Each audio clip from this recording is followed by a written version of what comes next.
Ma maison, ce sanctuaire partagé avec mon défunt mari pendant 30 ans, m'a été volée le soir même de mon anniversaire. Mon fils, Marc, et sa femme, Chloé, ont annoncé à mes amis que je leur donnais mon appartement pour leur futur bébé. Comme si c'était ma décision. Ils ne savaient pas que je n'avais jamais donné mon accord. Et j'allais m'assurer qu'ils n'y mettraient plus jamais les pieds. Ma maison m'a été volée le soir de mon anniversaire. Le restaurant, un nouveau lieu branché que Chloé avait choisi, vibrait de briques apparentes et de guirlandes lumineuses. Le genre d'endroit où les serveurs vous appellent « chef ». À peine avais-je pris place sur la banquette moelleuse que Chloé, la femme de mon fils Marc, fit glisser un sac cadeau sur la table. Du papier de soie, gonflé comme une queue de pont, débordait.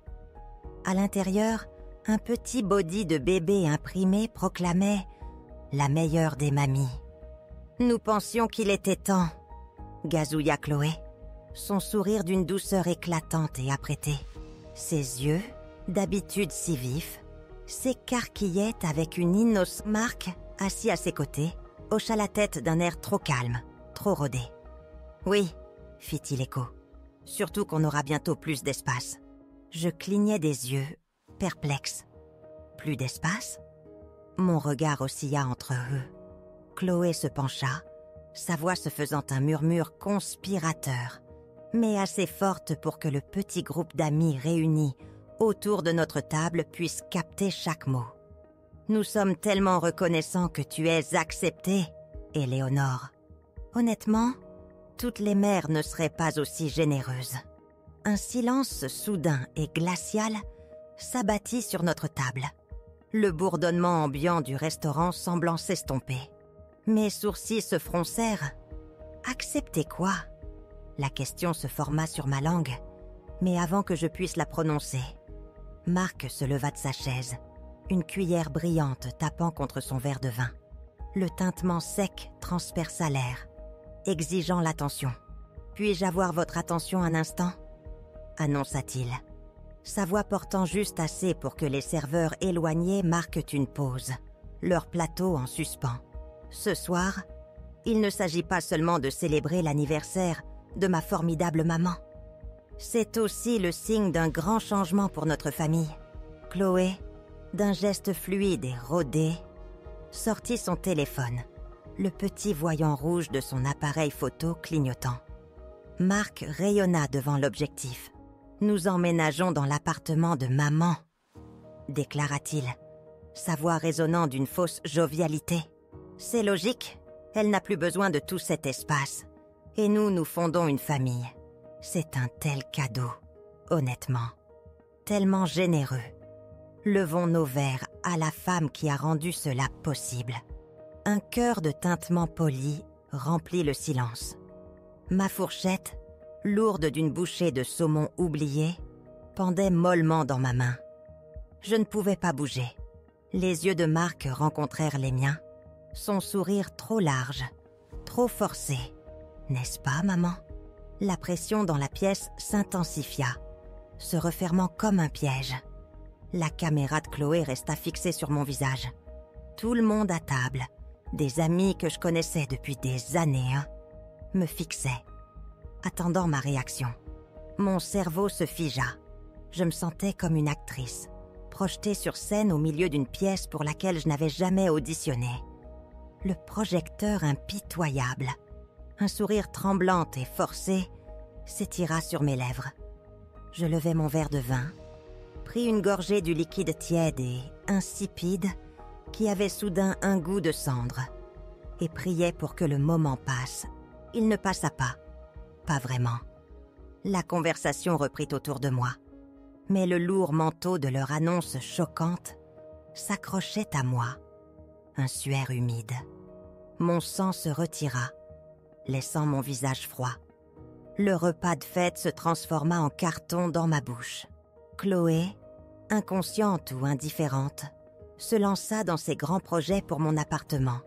Elle gesticulait de ses mains manucurées, énumérant les échantillons de peinture et l'emplacement des berceaux.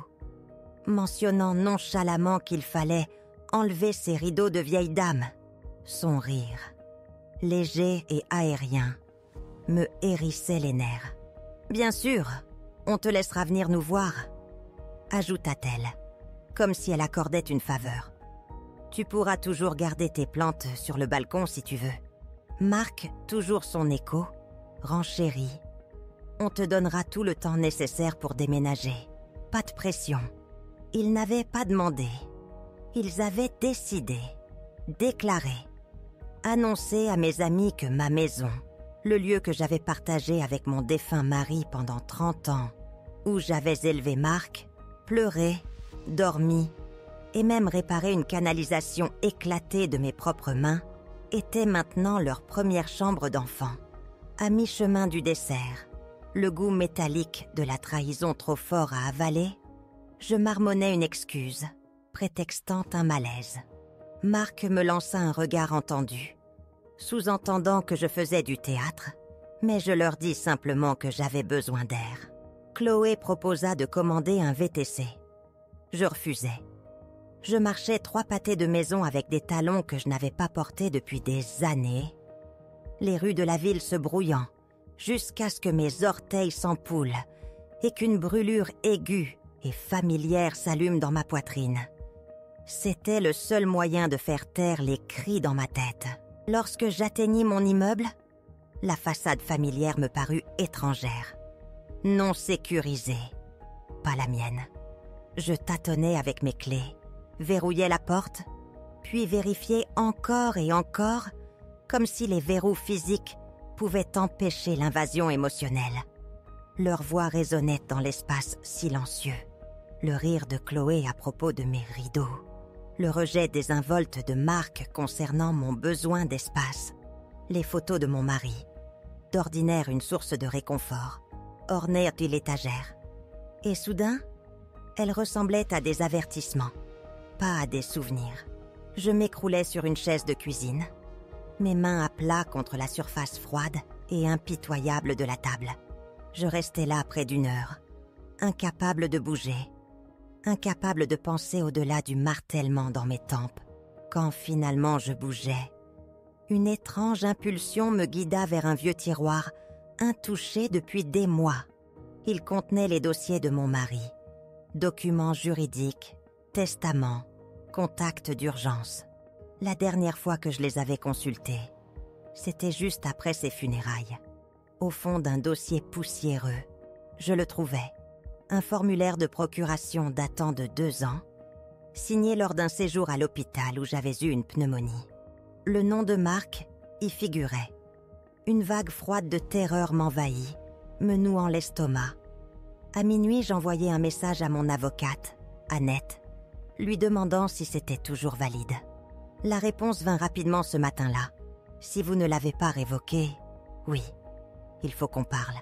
La clarté choquante me frappa comme un coup physique. Marc ne devinait pas. Il ne demandait pas ma maison. Il exécutait un plan. Dormir fut impossible cette nuit-là.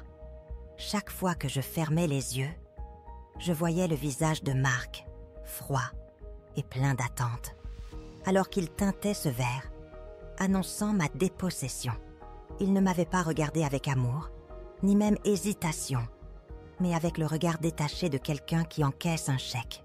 Je restais recroquevillée sur le canapé, ma robe serrée, fixant l'obscurité.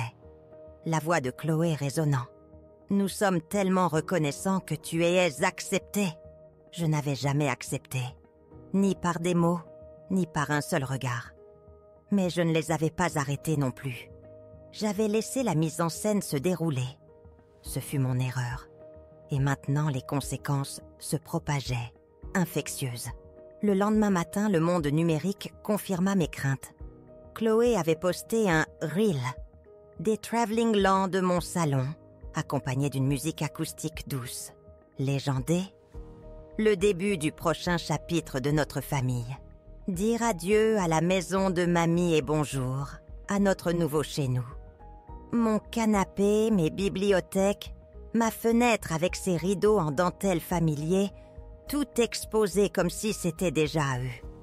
37 commentaires défilaient. tellement adorable de sa part de léguer cela. Ah, elle doit être si fière. Je défilais jusqu'à me sentir à bout de souffle, une étreinte oppressante autour de ma poitrine. Marc m'avait déjà envoyé par email un plan de transition, une liste détaillée des articles qu'il voulait refaire déménager avant la fin du mois, des dates de remise suggérées et un lien vers un tableau Pinterest intitulé « Esthétique chambre bébé neutre ». Des photos de ma chambre, mises à nu, remplacées par un berceau et un fauteuil à bascule. Je n'avais même pas répondu au dîner. Je n'avais pas dit oui. Mais eux, oui, ils avaient déjà dessiné mon avenir. Et je n'étais qu'une spectatrice. J'appelais Annette avant 9h. Son ton devint plus vif dès que je mentionnais le nom de Marc sur l'ancienne procuration. « Il faut que vous veniez aujourd'hui », déclara-t-elle, sans laisser de place à la discussion. Je m'habillais pour la bataille. Pantalon impeccable, chemise colletée, chaussures qui claquaient avec autorité sur le parquet.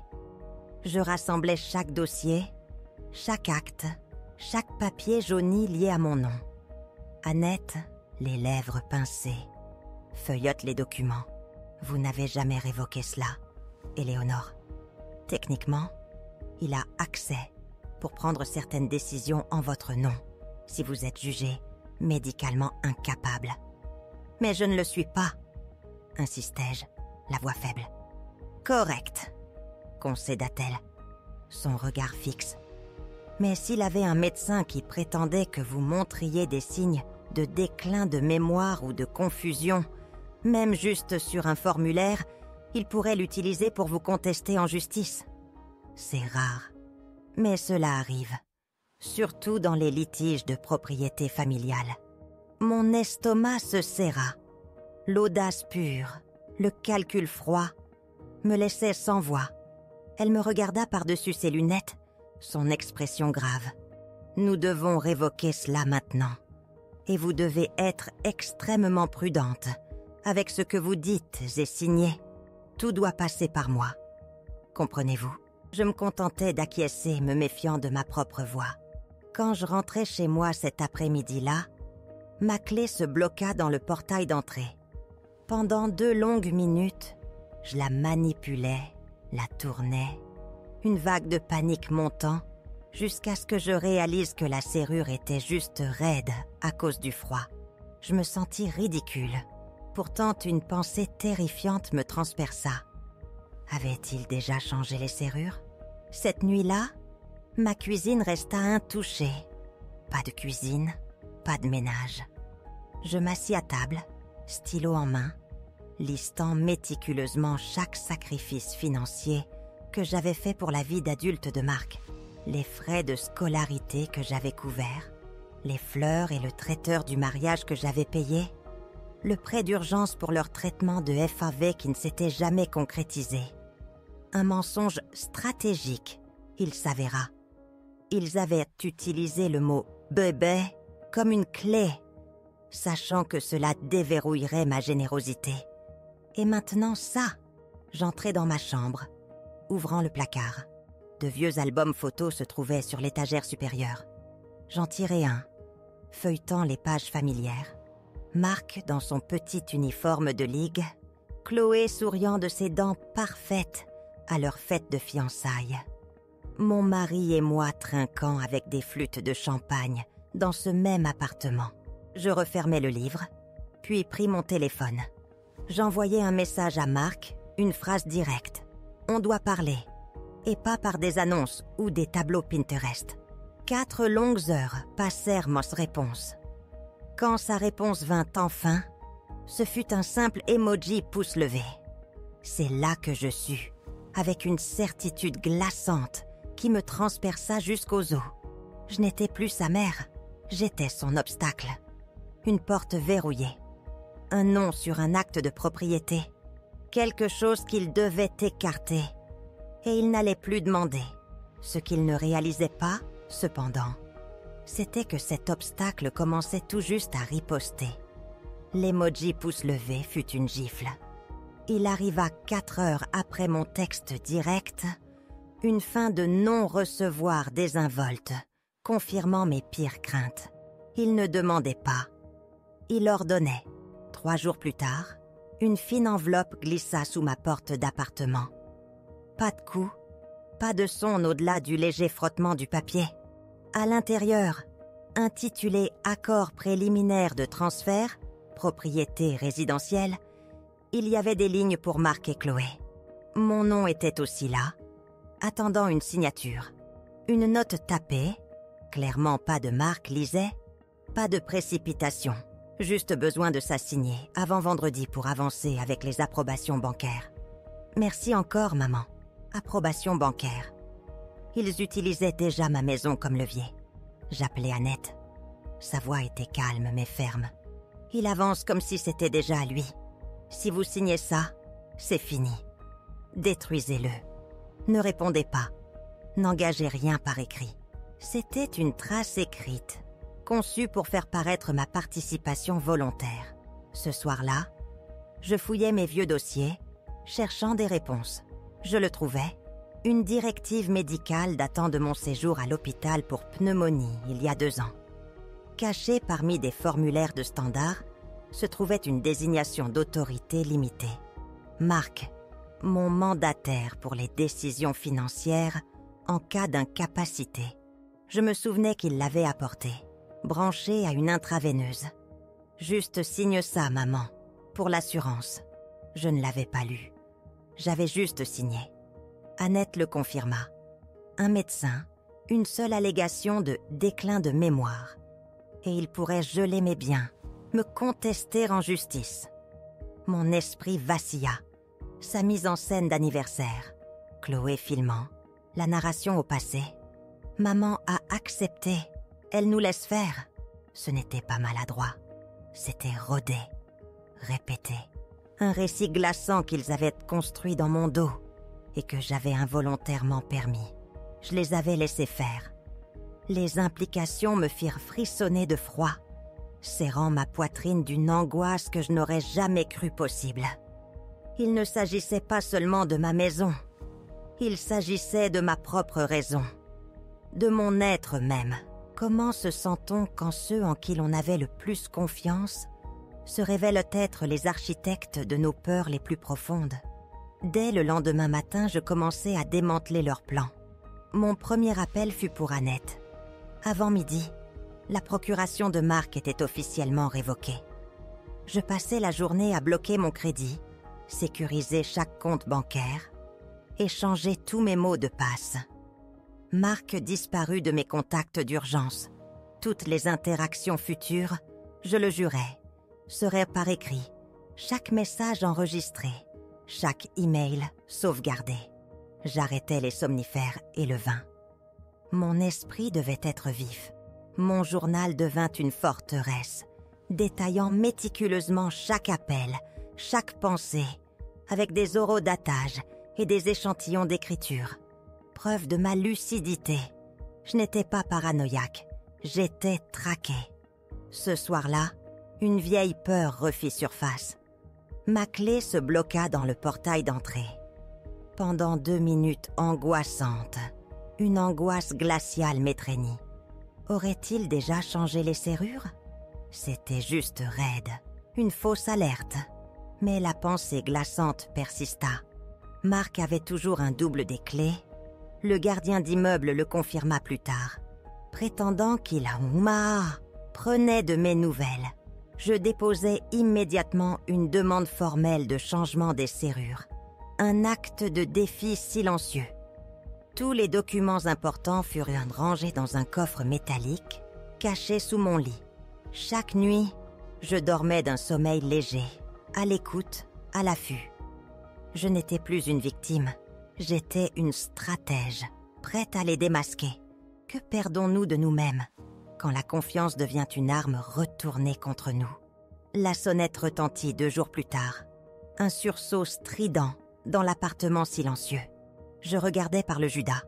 Chloé se tenait là, un sourire étudié plaqué sur son visage, serrant un sac cadeau blanc et un café glacé où mon nom était mal orthographié sur la tasse. Mon cœur déjà un tambour contre mes côtes, s'accéléra.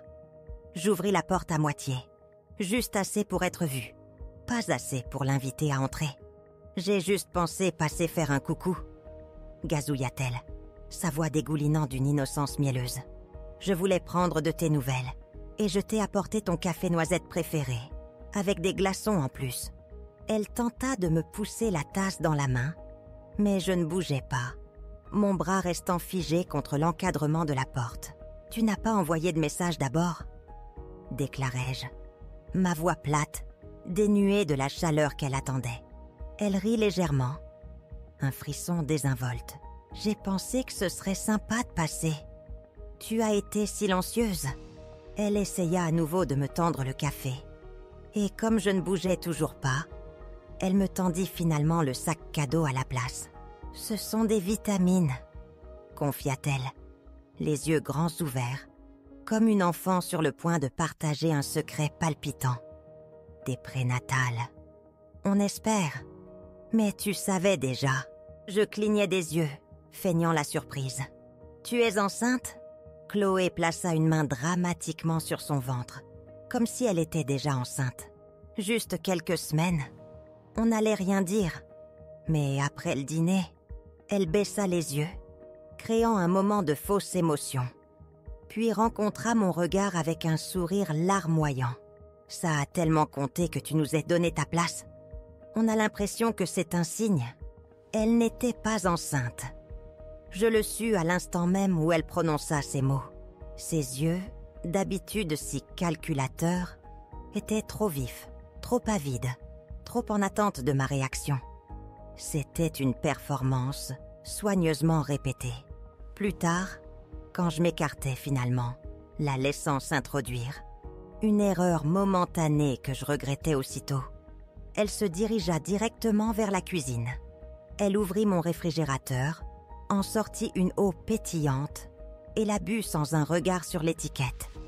Personne, pensais-je, ne se soucierait si peu de la caféine ou des bulles s'ils étaient nouvellement enceintes et anxieuses.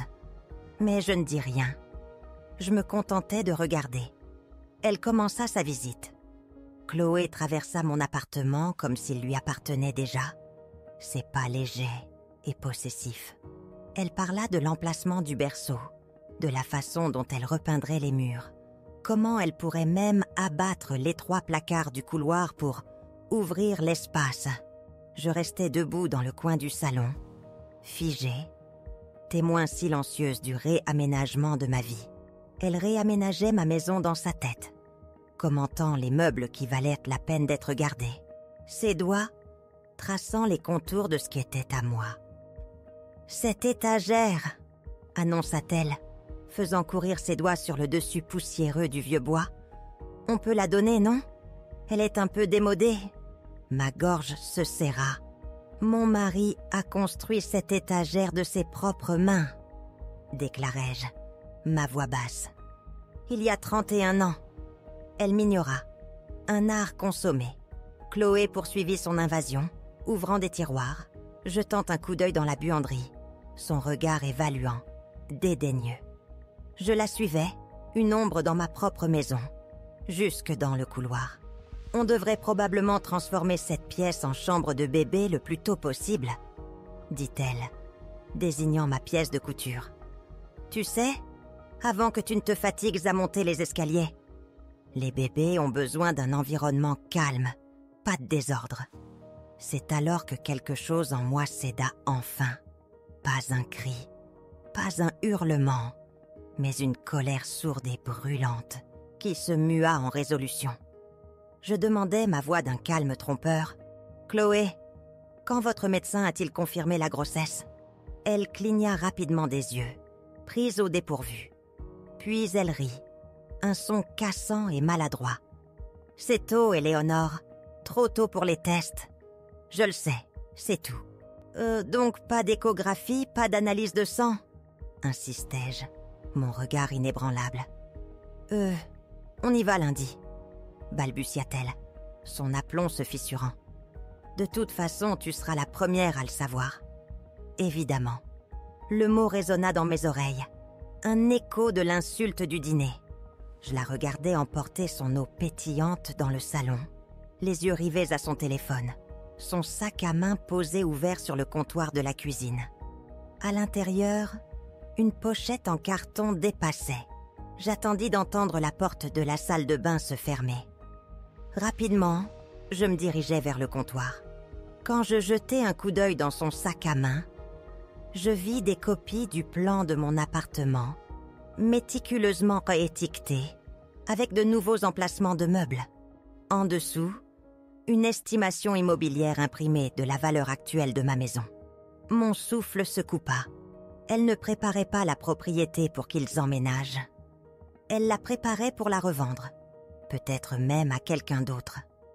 Je pris une photo des documents avec mon téléphone, remis discrètement le dossier et m'affalai sur le canapé avant qu'elle ne réapparaisse. « Tu veux rester dîner ?» demandai-je, ma voix étrangement stable. Elle parut choquée, puis sourit, ses yeux s'illuminant. « Bien sûr, Éléonore, ce serait tellement gentil. Je dois appeler Marc ?»« Non, » dis-je, « juste nous. » Je lui servis des pâtes surgelées et du vin éventé, la laissant s'installer dans la fausse intimité qu'elle recherchait. Je la regardais partir vers 20h, toujours souriante, toujours parlant de palettes de couleurs et de prénoms de bébé, complètement inconsciente que j'avais vu ce qu'il y avait dans son sac. Au moment où la porte se referma, je poussai ma lourde machine à coudre devant elle. Je n'avais pas peur, j'étais concentrée. J'ouvris mon téléphone, fis défiler mes captures d'écran et créai un nouveau dossier intitulé « Preuve ». Ce n'était pas de la famille, c'était une fraude. Et maintenant, j'avais les preuves. Que ressent-on quand les gens que l'on aime deviennent les acteurs d'une tromperie et que l'on se retrouve à recueillir des preuves contre eux? Fraude. Ce seul mot me brûlait l'esprit le lendemain matin. Je me réveillai avant le lever du soleil, non pas avec la panique, mais avec une concentration froide et claire. Il ne s'agissait pas de malentendus familiaux.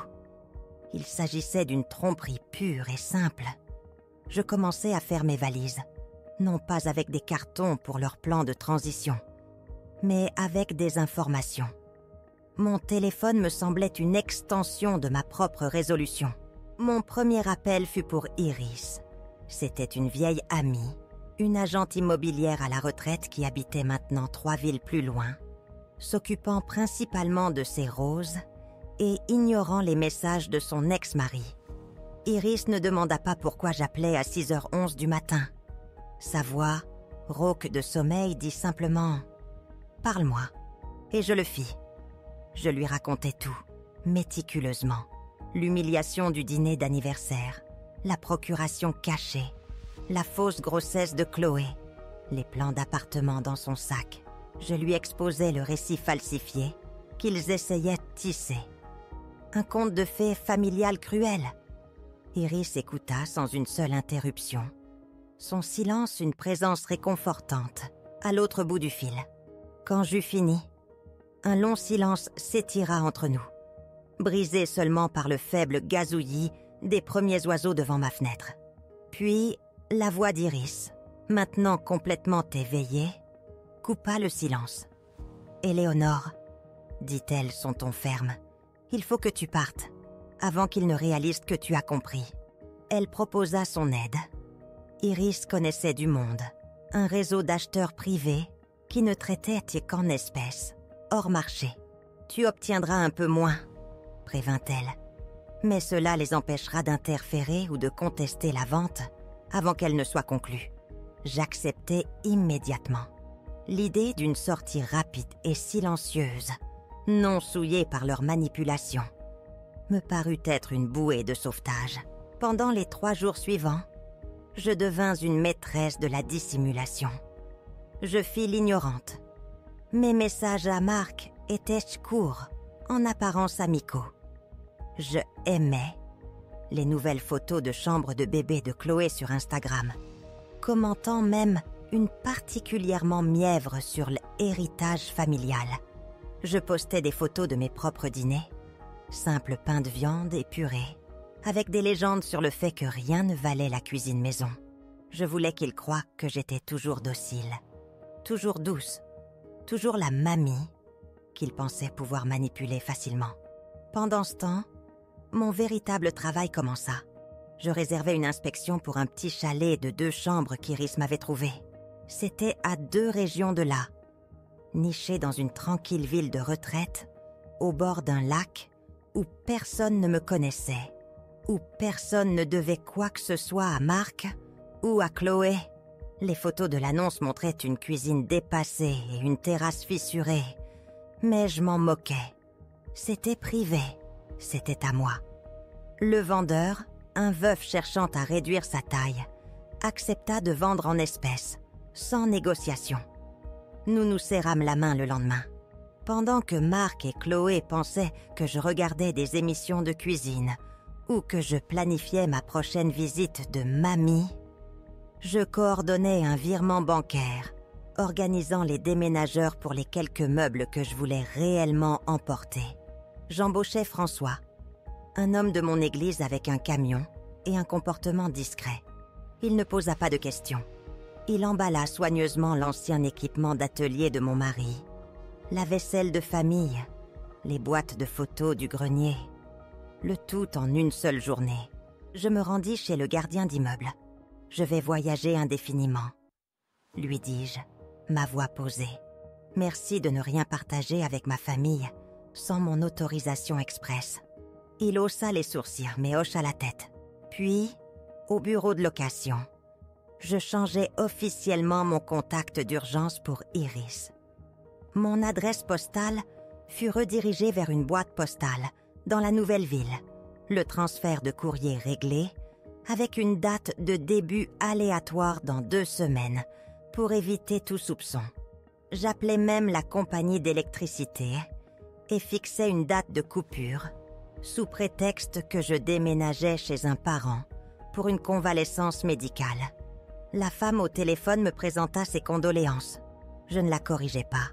Chaque jour, je gardais un visage neutre, un ton doux. Je laissais Marc croire que j'étais faible. Je laissais Chloé croire que j'étais reconnaissante. Mais derrière leur dos, je dénouais tous leurs plans, brique par brique, avec minutie. Je bâtissais ma propre évasion. À quelle fréquence trouvons-nous notre vraie force seulement lorsque nous sommes contraints d'affronter la trahison de nos proches? Le 4e jour, Chloé envoya une vidéo, scellant sa tromperie. Elle atterrit sur mon téléphone comme une fléchette empoisonnée. Des travelling lents de mon salon sur une musique acoustique mièvre, légendée. Bientôt à nous, mais pour toujours l'héritage de mamie. Mon canapé, mes bibliothèques, ma fenêtre avec les rideaux en dentelle, tout exposé comme si c'était déjà à eux. 2000 vues, défilant avec des commentaires comme « Si gentil de sa part de léguer cela. Ah, elle doit être si fière. » Je fixais l'écran, ma poitrine se serrant jusqu'à ce que je ne puisse plus respirer. Je ne pleurais pas. Je pris une capture d'écran. Je la classais sous preuve. Dans les heures calmes de ce matin-là, tandis que Marc et Chloé croyaient que j'étais toujours la mamie docile qu'ils pouvaient manipuler, je coordonnais un virement bancaire pour le chalet, organisant avec François de l'église le déménagement de l'ancien équipement d'atelier de mon mari et de la vaisselle de famille. J'alertais le gardien d'immeuble que je voyagerais indéfiniment et de ne pas partager d'informations sans ma permission. Il haussa un sourcil mais hocha la tête. En bas, au bureau de location, Iris devint mon nouveau contact d'urgence. Mon courrier fut redirigé vers une boîte postale à 2 régions de là. J'appelais même la compagnie d'électricité, fixant une date de coupure sous le couvert d'une convalescence médicale chez un parent. Chaque détail, chaque interaction était un mouvement stratégique dans un jeu dont ils ignoraient seule l'existence. Cette nuit-là, je laissai un dernier indice silencieux. Une valise vide, posée négligemment dans le couloir, près de la porte d'entrée. Chloé, avec sa manie de passer faire un coucou, la verrait sûrement. Elle le dirait à Marc. Ils penseraient que je faisais mes valises pour un court voyage, leur offrant plus de temps. Ils ne savaient pas le peu de temps qu'il leur restait réellement. C'était un mardi en fin d'après-midi. Je venais de raccrocher avec l'étude notariale, confirmant que la vente de l'appartement serait conclue dans 72 heures.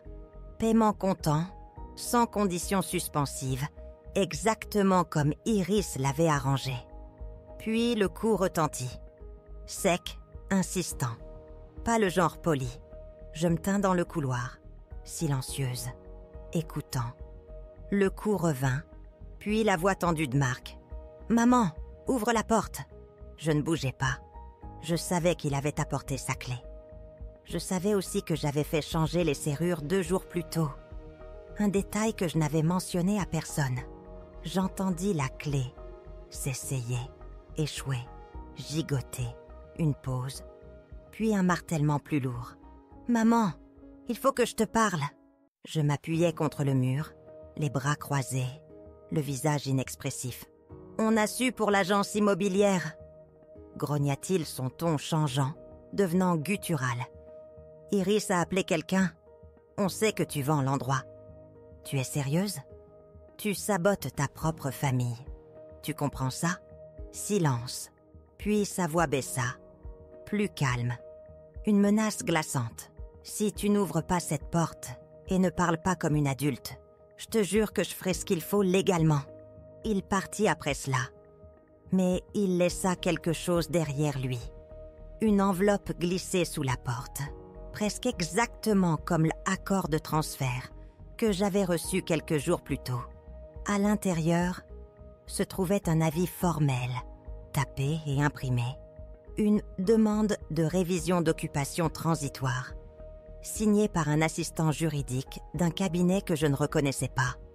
Surligné en jaune. En attente d'une potentielle demande de tutelle médicale. Je plaçai le document sur la table et appelai Annette. Elle répondit avant la 2e sonnerie. Je lus la phrase à voix haute. Elle soupira, sa voix basse. « Ils passent à la vitesse supérieure. Ils vont essayer de contester votre capacité. Ils ne font pas que forcer. Ils montent un dossier. » Cette nuit-là, je m'assis à la table de la cuisine, mon coffre-fort métallique ouvert. J'organisais des documents, copiais des fichiers et, mon téléphone enregistrant, je résumais mes décisions financières à ce jour avec des horodatage. J'envoyais tout cela par email dans un dossier sécurisé auquel Annette avait accès. Chaque transaction, chaque capture d'écran, chaque SMS. J'expliquais chaque décision clairement, sans bégayer, avec des dates, des heures et des références.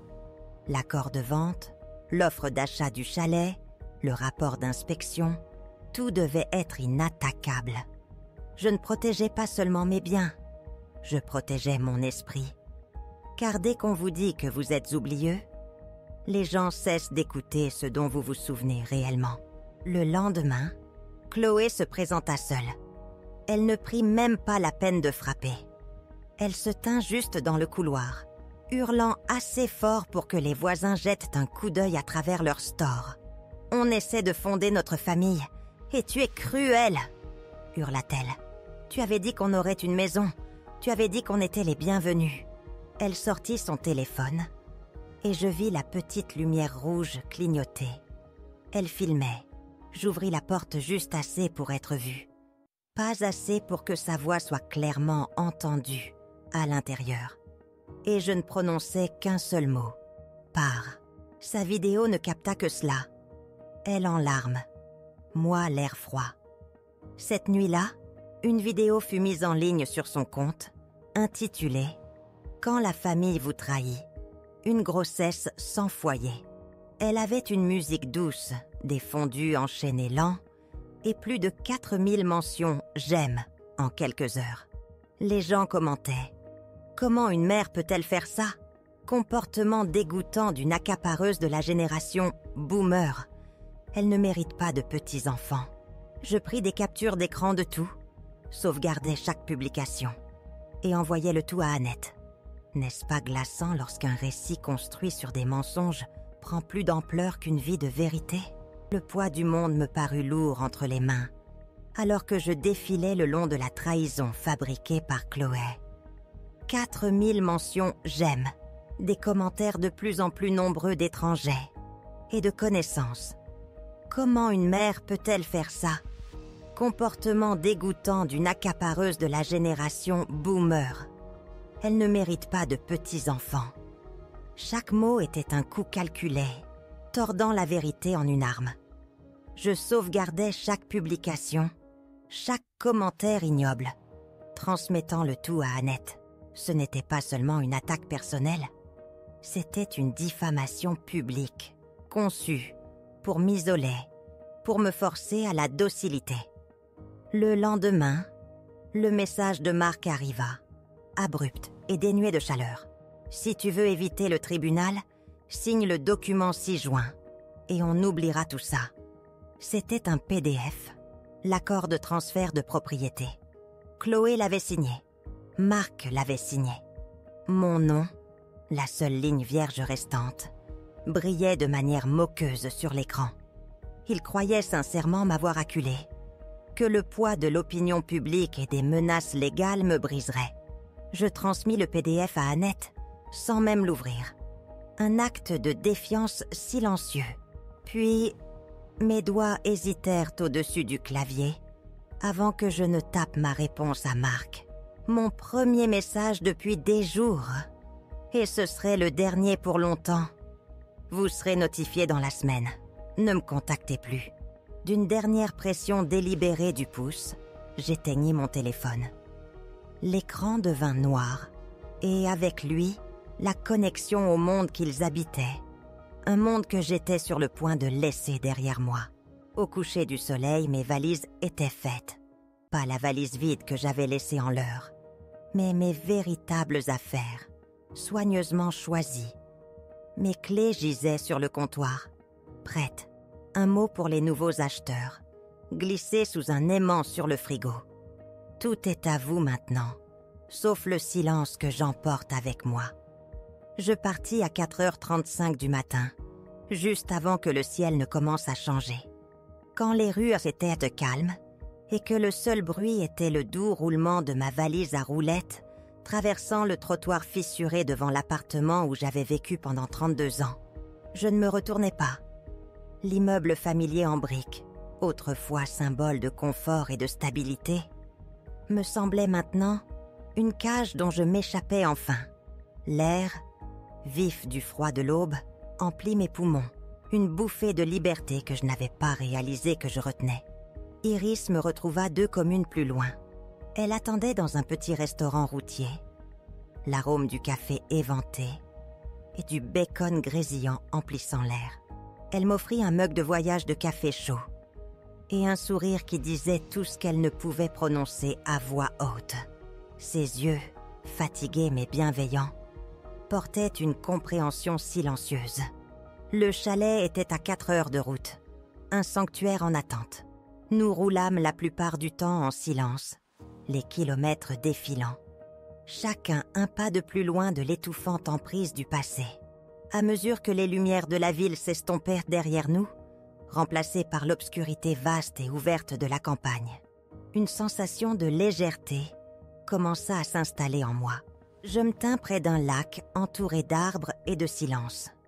Quand j'arrivais, je ne déballais pas tout de suite.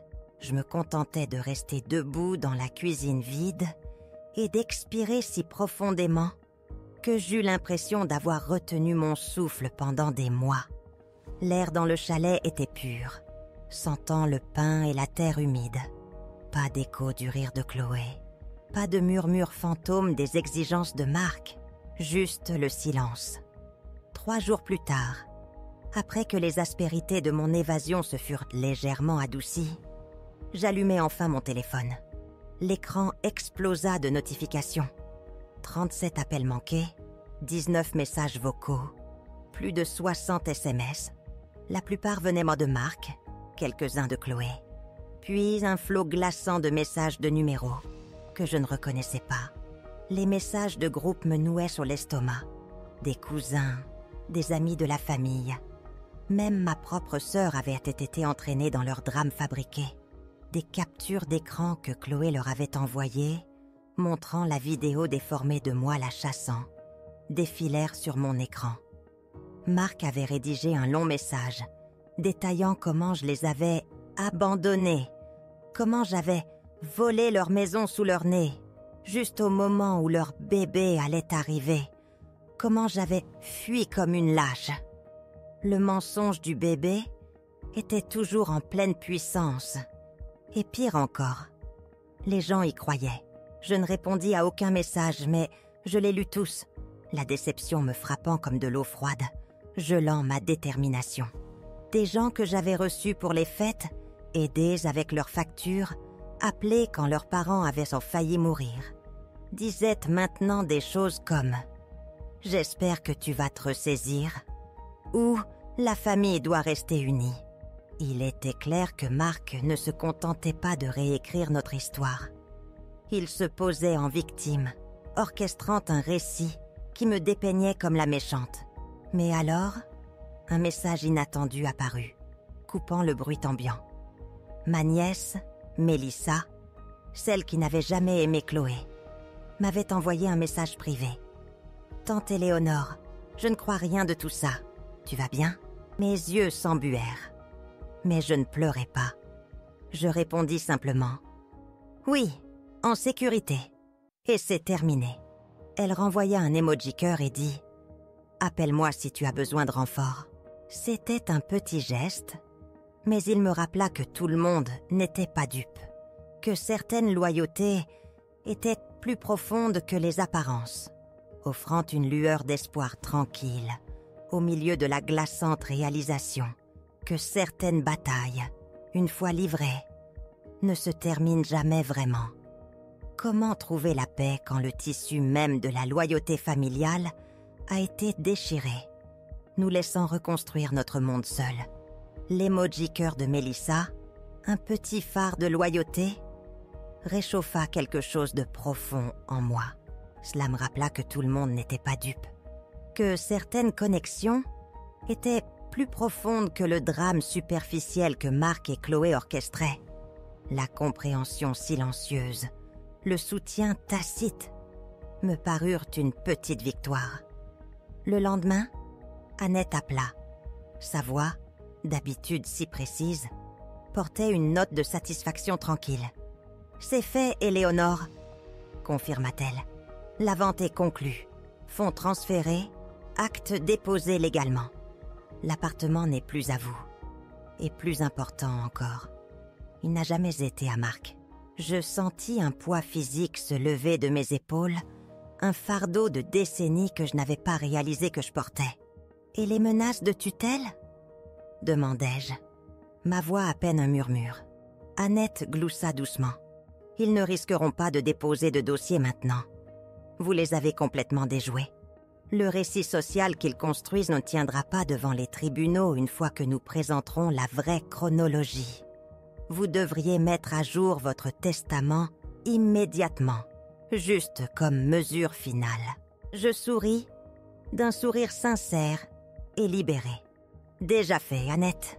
Il y a des semaines, j'avais, dans les heures calmes, après le dîner d'anniversaire, tout révisé. Chaque bien que je possédais, mon chalet, mes économies, même la petite assurance vie que j'avais gardée toutes ces années, allait désormais à une fiducie communautaire. Un fonds dédié au soutien des femmes âgées, échappant à la maltraitance financière ou émotionnelle de leur famille. Marc et Chloé n'étaient pas seulement exclus, ils étaient légalement empêchés de le contester. Il ne s'agissait pas de vengeance. Il s'agissait de faire en sorte que la valeur de ma vie devienne un bouclier pour d'autres. Ce soir-là, j'envoyai la copie finale à Annette, puis me versai un verre d'eau. Je sortis sur la terrasse du chalet, le soleil plongeant derrière les arbres, projetant de longues ombres paisibles sur le lac. C'était silencieux, pas solitaire, juste un silence pur et vaste. 2 jours plus tard, Mélissa appela à nouveau. « Je crois que Marc sait, tante Éléonore, » dit-elle, la voix feutrée. Il a encore posté ses images de citations passives-agressives, ce genre de truc. Elle marqua une pause. Et Chloé a changé sa bio Instagram en famille choisie seulement. Je ris. Un son court et dur qui me surprit moi-même. Qu'il cite, dis-je, une nouvelle sorte d'acier dans la voix. Ils ont perdu le droit à mon nom quand ils ont essayé de voler ma maison. Une semaine après cela, une lettre arriva du conseil d'administration de la fondation, confirmant que le compte était actif sous le nom « Le fonds de la sortie discrète ». Mon premier dépôt était déjà alloué, prêt à aider. Je relus les documents 2 fois, puis les rangeai dans le placard à côté de mes tasses à thé. Cette nuit-là, je fis défiler des photos de l'appartement que je ne possédais plus. Une nouvelle famille avait emménagé, jeune, simple, normale. Pas de plan de chambre d'enfant, pas de manipulation, juste des sourires dans un salon propre, sans filtre. En arrière-plan, je vis la vieille bibliothèque que mon mari avait construite, toujours là. Il ne l'avait pas démolie. Ils y avaient posé des plantes. Cela me procura un sentiment de clôture. Mon téléphone vibra à nouveau plus tard cette nuit-là. Un message de l'ancien colocataire de fac de Marc, de toutes les personnes. J'ai vu ce qu'ils ont fait. Vous avez eu raison de couper les ponts. J'aurais aimé que ma mère fasse de même avant que ma sœur ne la ruine. Je répondis par un simple « Merci ». Parce que la vérité, c'est que je ne m'étais pas seulement protégée. J'avais mis un nom sur quelque chose que des millions de personnes avaient vécu et dont personne ne parlait jamais. J'en avais fini d'être silencieuse. Et pendant qu'ils mijotèrent dans leur chambre d'écho de faux griefs, j'avais réécrit la fin qu'ils pensaient avoir le droit d'écrire. Je ne leur avais pas donné de combat. Je leur avais donné le silence. Et cela, j'apprenais, était plus bruyant que tout ce qu'ils pouvaient te crier. Quelle est la puissance du rugissement tranquille de la vérité quand vous reprenez enfin votre voix? 6 mois plus tard, le silence était un compagnon constant et apaisant.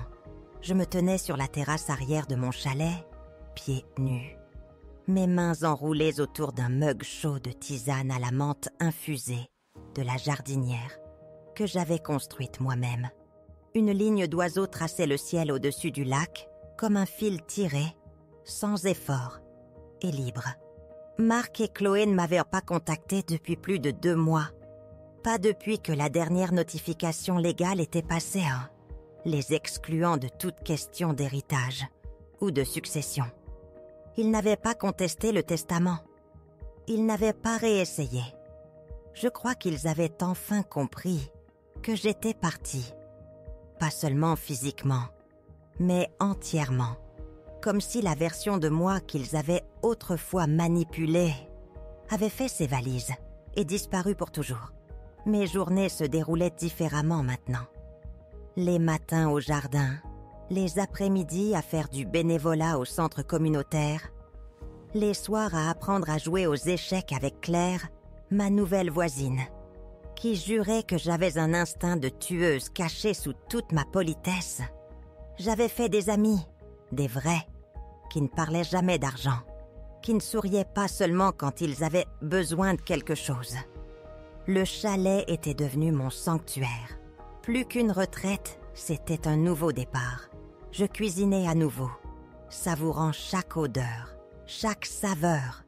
Je riais à gorge déployée, un son authentique et sans effort qui vibrait en moi.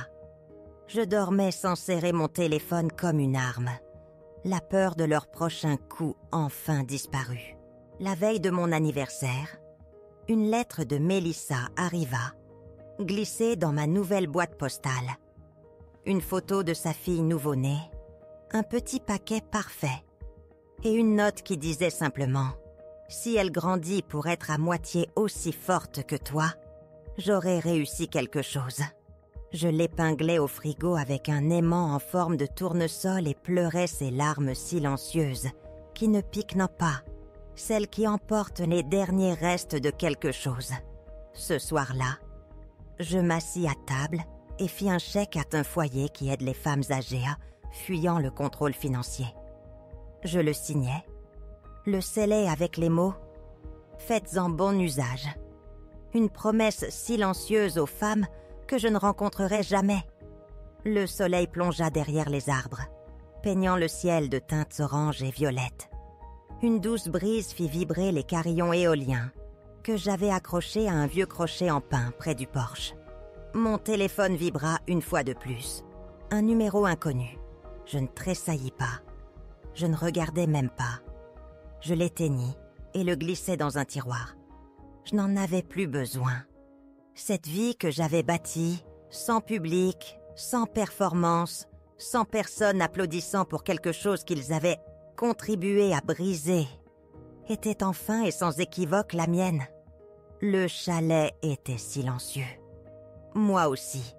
Et pour la première fois depuis des années, ce silence ne me semblait pas un manque. Il me semblait être la paix, permanente, définitive. Exactement comme je le voulais. Exactement ce qu'il n'allait plus jamais toucher. En fin de compte, qu'est-ce qui définit vraiment la liberté? Partagez vos réflexions et expériences dans les commentaires ci-dessous. Votre voix compte et nous aimerions avoir de vos nouvelles. N'oubliez pas de vous abonner à notre chaîne pour plus d'histoires de force tranquilles et de débuts inattendus.